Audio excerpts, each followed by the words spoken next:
Welcome to Die Hard Episode 3. You guys have been great. I'm super excited to see all you guys' feedback. Happy we're doing this. Doing a Jeff Die podcast for all the diehards called Die Hard. Pumped to have you guys here. It's been a great week. I've been doing so many sets. I've had like 3 sets a night for the last few weeks. I've never felt more dialed in. It's been great. Also getting to do different spots as far as obviously now that I'm at the store, I'm doing a lot of Comedy Store spots. But then I'm still doing Magic Club Improv in the Laugh Factory. But there's this new place called the Zebra Room, which I did a spot on Sunday yet, which was awesome. I played the Lab for Craig Shoemaker's show. I guess just the Zebra Room is the one place that I'm thinking of. But it was nice to perform in somewhere new.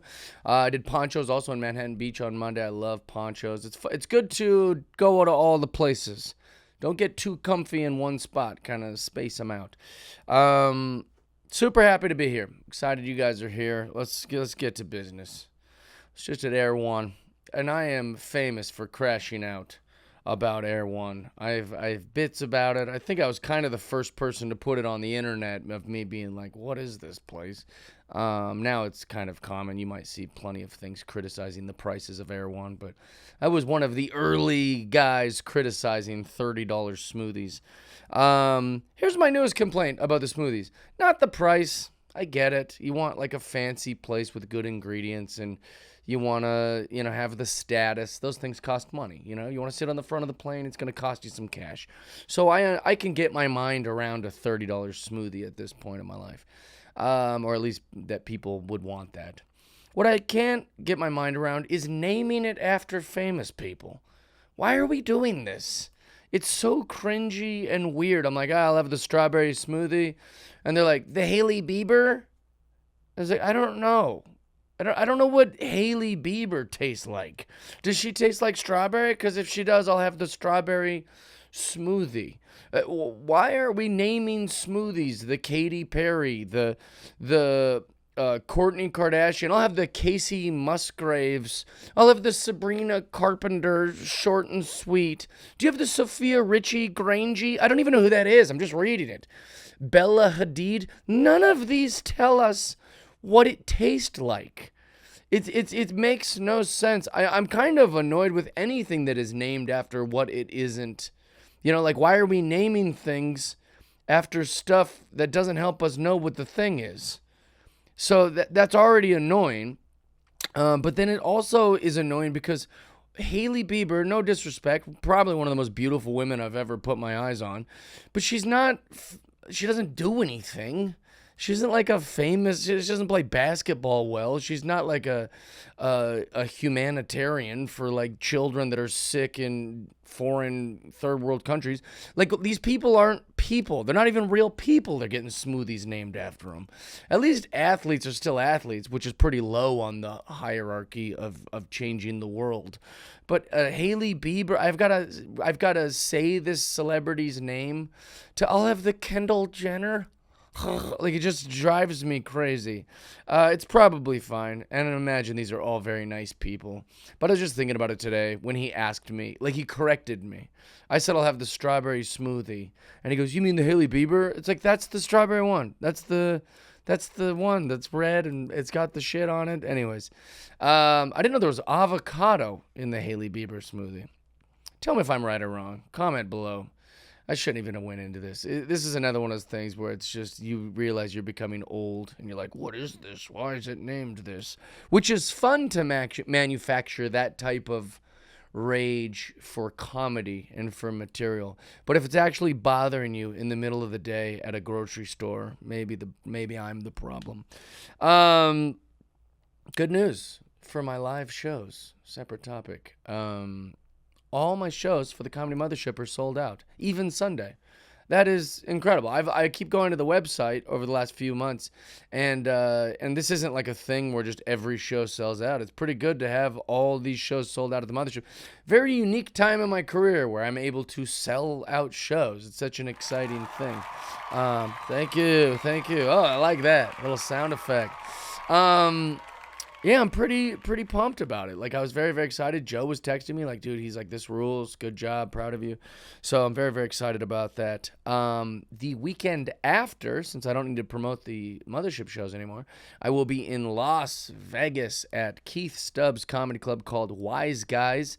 I'm not sure what part of Vegas it's in. I've been told it's whatever area the Mob Museum's in, and that could be wrong also. But I'm super pumped, man. I love Vegas. I'm a huge fan of Vegas. And so to go play a club in Vegas instead of having to do some theater or do some sort of strange thing trying to do comedy. I'm going to be in a real comedy club in Las Vegas for the first time in my life. And what reason I say that is because usually you'll be at like a big theater, or you'll do Brad Garrett's comedy club or Jimmy Kimmel's comedy club, or Tropicana has a Laugh Factory, and there used to be an Improv inside Harrah's. And all of those are fine, but they definitely don't feel like comedy clubs in America. They don't feel like the other comedy clubs in America. So for me, it's going to be great to, for the first time, being in a real comedy club in Las Vegas. And those shows will be great. Come check those out. Also, after Mothership on Monday, I believe it is, I'll be in New York, July 14th. I'll be shooting Gutfeld at 5 o'clock and then rushing to Stand Up New York. I'm doing one show. Very, very excited for that. That's a real comedy club, too. Stand Up New York rules.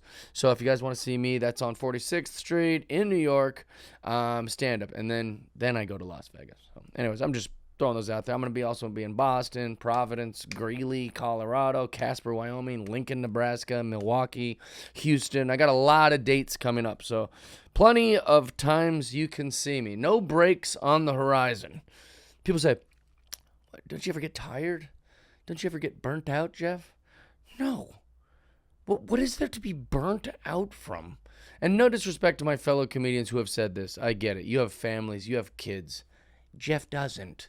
I feel no guilt being on the road. And what would I need a break from? Would I need a break from, people laughing at my jokes? Me working a 1-hour show, that's not very difficult.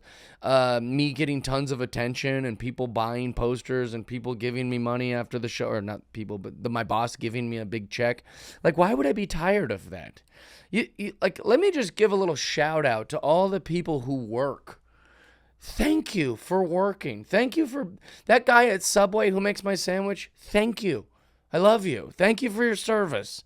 My FedEx guy, keep doing you, baby. I love you. My mailman, my barista, whoever paved the goddamn roads, the people fighting wars in other countries. Thank you to you. You guys are the ones who deserve a break. I hope you all had a beautiful 4th of July and got to take some time off. I will continue to just be clown boy at night for attention and money. So there's no breaks on the horizon. I'm gonna go tell you guys jokes. I'm gonna make you laugh. Which, speaking of which, I was at AA today, and one of the young men in my in the meeting, said something very interesting. I think he's a pretty green comic as far as, like, he hasn't been doing it as long as me or anything, but he said he always just went up there and did his stand-up comedy. But this was, or the night before, was the first time he'd ever went up and thought, I'm just going to try to make the audience have a good time.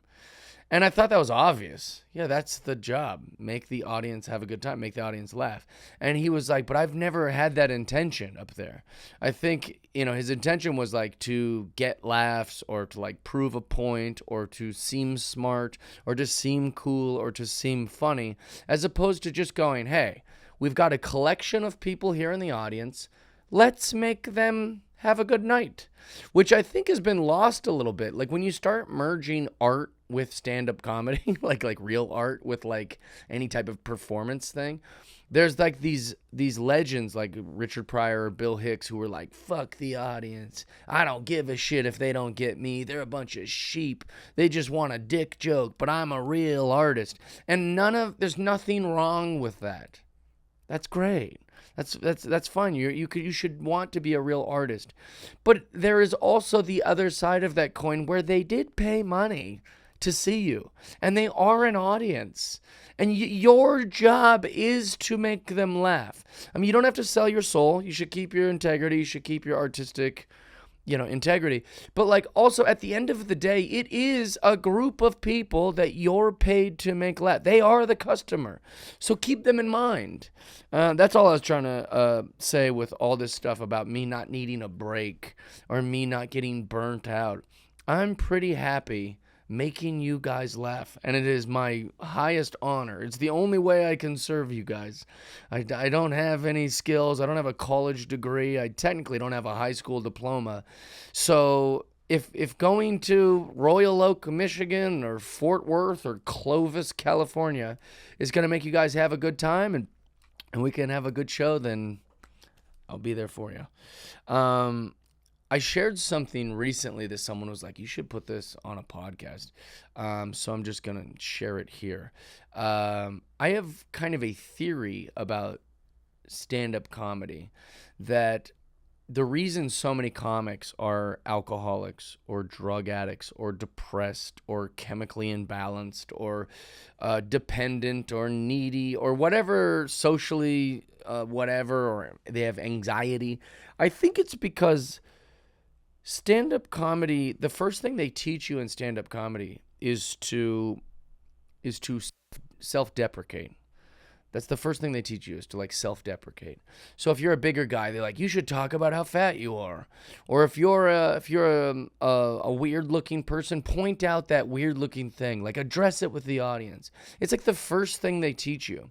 Now, I'm not trying to shit on Judy Carter or any of these people that make these how to do stand-up comedy books. They know better than me, whatever. But I will say it's pretty dangerous when you start making fun of yourself for the affirmation of others. All right? So once you start going, I'm a fat piece of shit, and then the whole crowd affirms it back to you by laughing. Like, you could go, oh, no big deal. Like, Ralphie May would go up on stage every night and talk about how fat he was and talk about how much he eats. And the crowd would laugh. And then he would get, a truckload of money from the comedy club. But nobody was in between Ralphie May's ears. Nobody's at the Wendy's at 3 a.m. when Ralphie May is eating food off of his tummy in his car, sad about how 400 people just laughed that he's a fat piece of shit. Like, there's something linked to affirming these kind of insults about yourself. So getting on stage and being like, I'm a dummy, man. Here's what happened to me. Or no girls want to fuck me. Like, whenever a comic's saying that, he's just affirming these insults about himself. Something you might notice when you watch my act is you will never hear me say something terrible about myself. I have plenty of flaws. Every day I wake up and try to be better. I know where I'm lacking and where I could be better.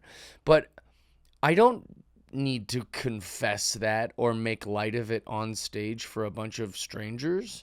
If you listen to my act, you can't find a spot where I'm making fun of myself.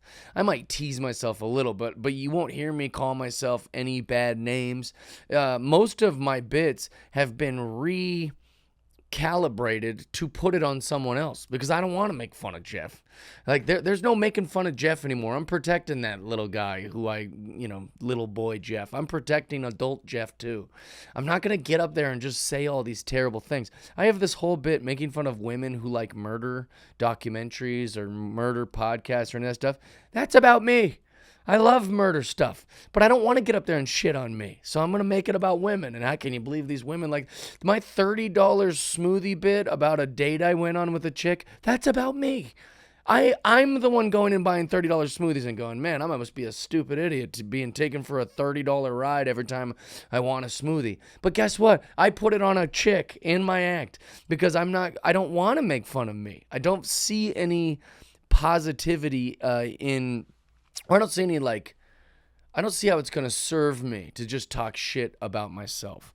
And so my kind of challenge to you is, maybe you're not a stand-up comedian, but think about the way you talk about yourself, and definitely think about the way you think about yourself, and try to turn that around. Unless you're in a good spot, then good for you. But you don't have to go, oh, I'm such a this, or I'm such a that. Like, Get rid of that shit. Just shed that shit. You don't have to think like that. We live in this weird time where it's like everyone's so obsessed with anxiety. Everyone is so obsessed with being like, oh, I have this and I have that, and I have struggled. I've never heard the word anxiety used so much as it is in the last 10 years. So much so that it's now normalized. It isn't even treated. It's just completely like, I have anxiety. They just think anytime they have stress, they get an offender bender, or their toaster breaks, or their email gets logged out and they can't figure out the password. That's not anxiety. That's just life. That's just life happens. Not everything's gonna go your way. And your life would be pretty boring if it did. That's just how life works. There's a comedian who I really like, and I think she's awesome. Her name's Taylor Tomlinson. I've known her, I've known her through comedy and loosely for a very, very long time. And one time we worked together in San Diego at the La Jolla Comedy Club. And anyways, here's a quick little clip. You might have seen this on my Instagram, but here's a quick little clip of what happened between us. Worked together for a weekend. He was headlining, obviously. He's the man. He was like talking to me in the green room, just like oversimplifying how easy it is to be happy, where he's just like, it's just have a good time. And I was like, but what if you're sad? He's like, what is sad? Like, he just kept just don't be sad. Yeah, it's easy. Oh god, you're the thing in the depression books that is like a trigger for everybody, where they're like, I know it's hard when you have a friend who's just like, just don't be like that. And it's like, that friend doesn't understand. So then you pitch me on why you have all these reasons to be sad. You're fucking killing it. You're very talented. You're very beautiful. You've got a TV show in the works. True. You just did Conan. You just killed on stage. People come to see you. You've got a great podcast. You have great friends. I know you have a very functional, normal, great family. So what is your... Go ahead. What are you walking? What are you driving around the town going, isn't it hard to be Taylor Tomlinson? Like, what is your problem? Go ahead. Pitch me on your problems, Taylor. You did this in San Diego, and it was the same thing where I was driving home just like, he tricked me. How did he do that? No, pitch me on what your beef is. Oh, goddamn. Someone else talk to him. Okay. So this bit, or not bit, but this little conversation, and even me posting it, I hope that Taylor isn't annoyed with me that I posted this or that I said this. It isn't meant to dunk on Taylor Tomlinson. It isn't meant to be like, ha ha ha, got her. That's not what the goal was. But it is me pushing back on the idea that we should normalize being sad, or normalize being depressed, or normalize being anxious, or I have social anxiety, or I have these things. We're giving so much power to these words and these things, and then finding identity in them, and then finding community of other people who are sad or depressed or have anxiety. And I just want to encourage anyone that listens to this, or encourage anyone who thinks that I'm worth listening to, that's just life. Your life is going to be difficult, and life is going to be painful. God is not calling you to be pious and happy all the time. Life's challenging. You're supposed to seek meaning. That's the point of life. Sam Harris has this great thing where he talks about like how our framework is so important. Like if you had pain in your body, your whole body was sore from working out, you would think, man, this feels great. I kind of like that I'm sore, because you're linking it with progress.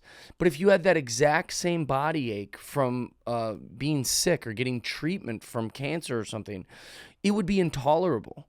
Because your framework of it is like, this is bad instead of this is good. So that's how you need to look at your life. Think of things as good. Every moment is an opportunity to go like, oh, I could help someone, or I could do this, or you've just got to change your outlook on life. When you get a flat tire, don't go, oh, of course this happened to me. It's okay. That's just life. Tires are going to pop. Things happen, and it's your job to go, it's okay. Life's okay. I've got a roof over my head. I don't know why I always think about this, but I think it's an old Mighty Python sketch, but like there's a guy where like gets his arm cut off, and then he's like, well, maybe it isn't Mighty Python. It doesn't matter where I saw it, but guy gets his arm cut off, and then he's like, well, at least I got my legs, and they cut his legs off. And then he's like, "Well, at least I still have, my whatever." I'm botching this totally. The point is, you just keep looking for the thing to be happy. It's supposed to be one arm, one leg. So it's 4 examples. And then he goes, "Well, at least I'm still alive." And that's kind of the point, is that, like, yeah, you go, at least I can see, at least I can look at any situation that you're in currently. If I added 50 bad things to it, you'd be praying to be back in the position that you are right now. Just be happy that you can eat today, and then you can afford your phone bill. And if you can't afford your phone bill, be grateful you can eat. And I know this sounds like an oversimplification, and I'm not trying to discredit any actual anxiety or any kind of actual chemical imbalance, but I am just saying, like, your mind is so strong, and you can work on it every single day, like a little mental gym of, like, showing yourself, like, what you could become and what you could be.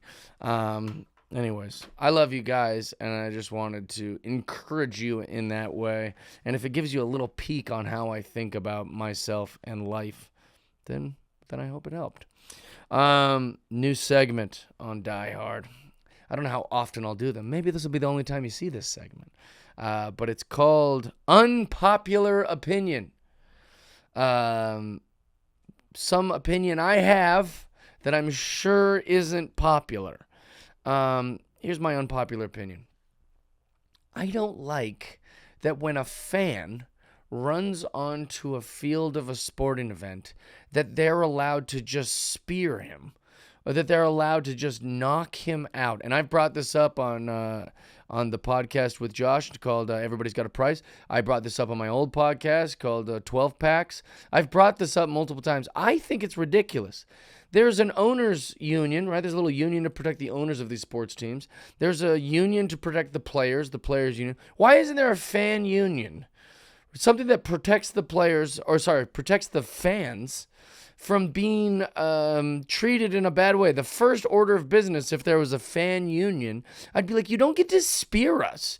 You sold us $40 fucking beers all game with no worry about over serving us or anything like that. Sometimes drunk people are going to do drunk stuff. That doesn't mean you get to physically assault them or spear them like they're on some comedy movie. Like, I don't understand why it's allowed. Let's look at a couple of these. I'm talking about, like, when this guy, he's just drunk, just trying to make his friends laugh or whatever, and then he gets headlocked and slammed down, kind of punched in the throat. He seems to be all right. But now look at this security guard, thinks it's okay to... Look at the way they're like, it's just a sporting event. Why is that all right? People wouldn't do this to someone who charged a politician on a fucking podium. Like, police wouldn't do this. Look, this guy's proposing. It's so unnecessary. There should be some sort of union.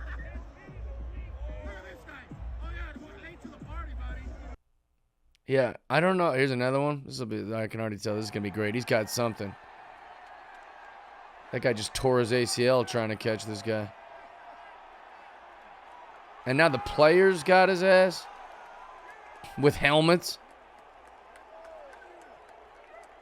This one's a little different because he's got, like, a smoke bomb or something like that. Like, I feel like that one you got to take pretty serious. No. I didn't. No. This one again. Stupid. Oh, yeah, that's the one where the guy got the ball from Brett Favre, which is wild. This is an oldie, huh? Jeebers. See, I don't think that's allowed.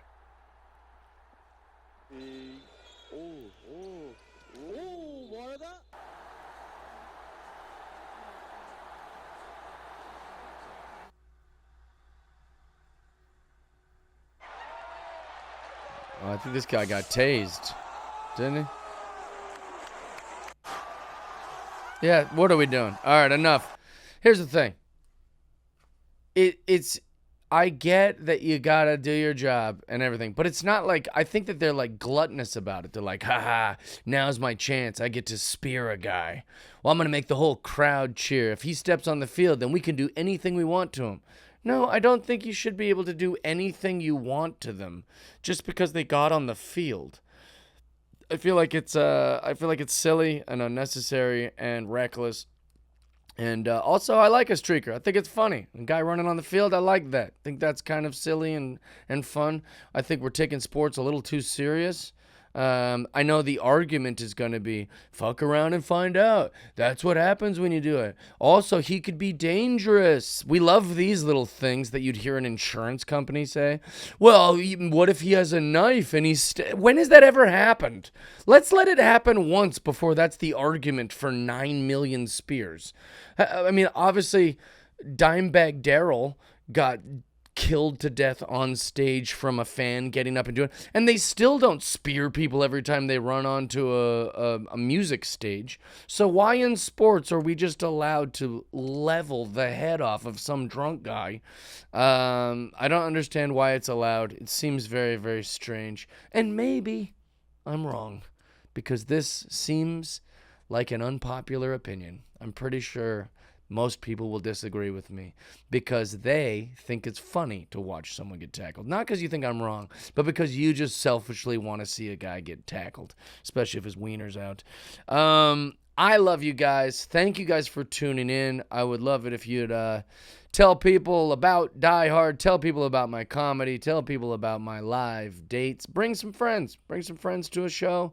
You don't have to share it if you don't want. I love you. Thank you for being here. Thank you for being a Die Hard.